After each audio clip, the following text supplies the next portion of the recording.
में अभी पढ़ाया था ना, 6 पर्याप्तियों में जो पहली पर्याप्ति है वो क्या है?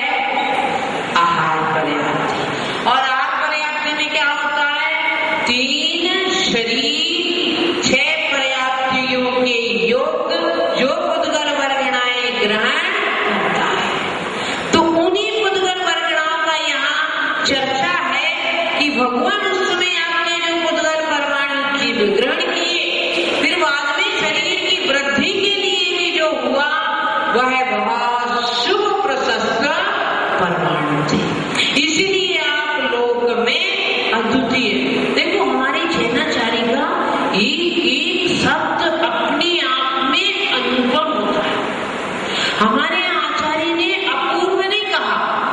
अपूर्व कहते तो क्या परेशानी हो जाती? क्या होती?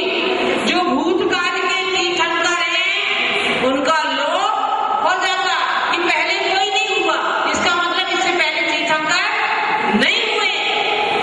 हमारी जैनाचार्य को एक एक शब्द इतना नपातुला होता है और एक एक शब्द अपने आप में एक रहस्य को उद्घाटित करता है।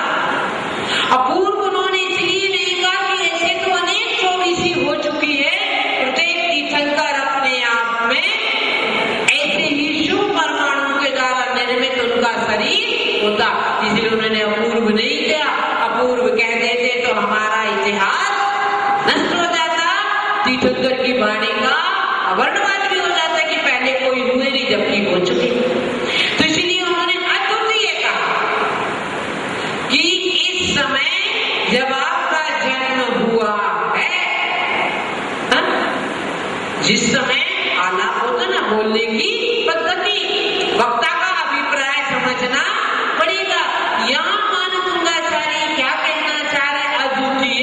जिस समय आप बैठे एट प्रेजेंट उस काल में आप जैसा कोई रूपवान दूसरा नहीं था।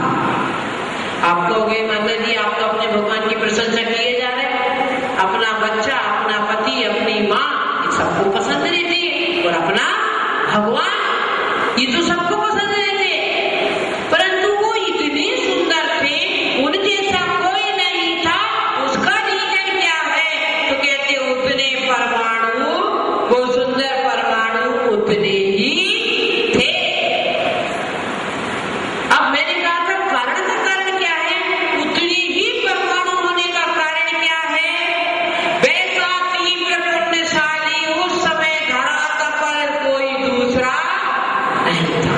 अपन भरत क्षेत्र में, भरत क्षेत्र की अपेक्षा से लेंगे क्योंकि विदेश क्षेत्र में तो हमेशा तीर्थंकर रहते हैं। तो इस वर्णन को अपन भरत क्षेत्र के परिप्रेक्ष्य में ही जानेंगे क्योंकि अपन भरत क्षेत्र में रह रहे। तो वैसा परमाणु, उतने परमाणु, ऐसे प्रशस्त परमाणु उतने ही थे। उस कारण का कारण क्या था? प्रारंभ में नहीं कहा था। वैसा